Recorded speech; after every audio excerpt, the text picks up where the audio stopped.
Et salut à tous, bienvenue dans le Mago Show. Alors aujourd'hui je vous retrouve pour une nouvelle vidéo dans laquelle j'ai envie de vous présenter quelques créations Harry Potter que j'ai pu faire au cours de ces dernières années.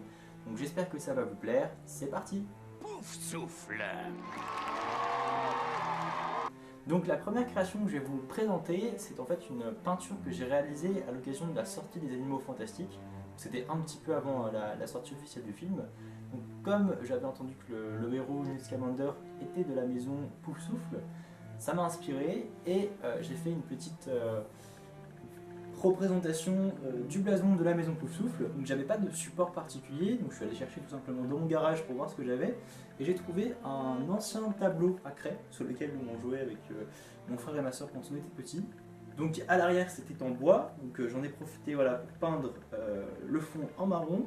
Et donc par-dessus j'ai reproduit le blason de la maison Poufsouffle, que je vais vous l'approcher un petit peu. Donc ce qui est assez marrant comme détail à voir, c'est que j'ai simplement rajouté mes initiales, parce que j'aime bien signer en général mes dessins ou les créations que je fais. Donc avec un petit T ici et un petit N ici. Donc voilà. Londres, Poudlard, voie numéro 9, 3/4.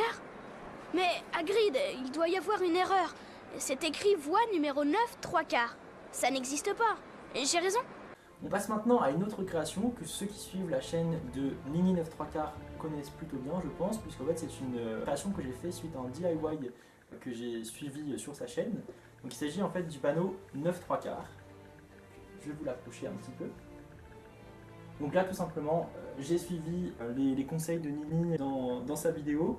Donc j'en ai fait également un second que je ne vais pas vous montrer parce qu'en fait j'en avais fait un pour moi, pour ma chambre, et un pour la chambre de mon petit frère. Donc on l'avait fait ensemble. Donc c'est super bien expliqué dans sa vidéo, donc je vais vous mettre le lien dans la description. Comme ça, si vous avez envie de le faire, vous pourrez essayer. Et franchement, c'est vraiment faisable. Donc, puis je trouve que le rendu est vraiment super sympa. Enfin, pour une chambre de Potterhead, c'est parfait. Il ne me manque plus que la baguette magique. La baguette? Il faut aller chez Ollivander s'il n'y a pas mieux.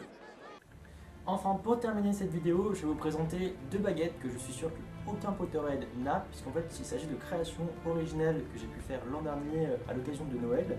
Donc en fait je vous explique, pour mon petit frère et ma petite sœur, j'aime bien leur offrir des cadeaux à Noël, c'est normal. Le maître a donné à Dobby une chaussette.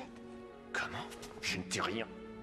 Le maître a fait cadeau à Dobby d'un vêtement. Dobby est libre.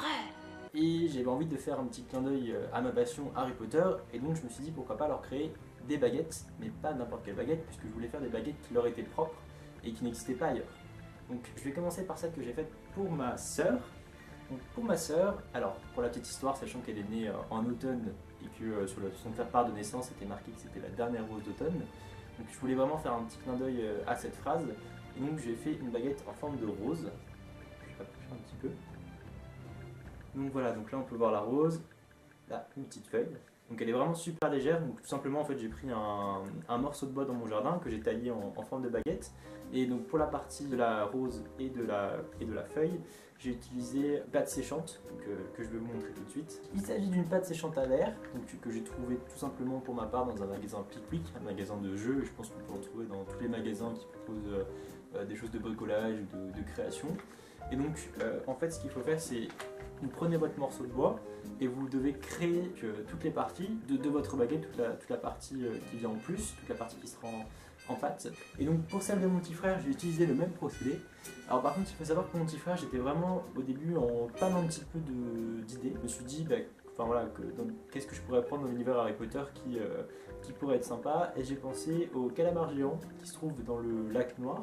Donc on n'en parle pas du tout dans les films, mais on en parle dans les livres. Donc en fait voilà, j'ai fait une baguette en forme de calamar et de tentacule. Donc je vous l'approche un petit peu, voir tous les détails.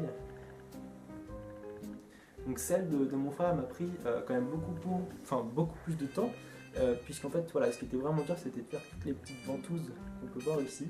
Et voilà, mais je trouve que le rendu est vraiment super top, en tout cas ça lui a vraiment plu. Et puis voilà, c'est une bonne baguette je trouve. Donc voilà les deux baguettes que j'ai pu créer pour mon petit frère et ma petite sœur.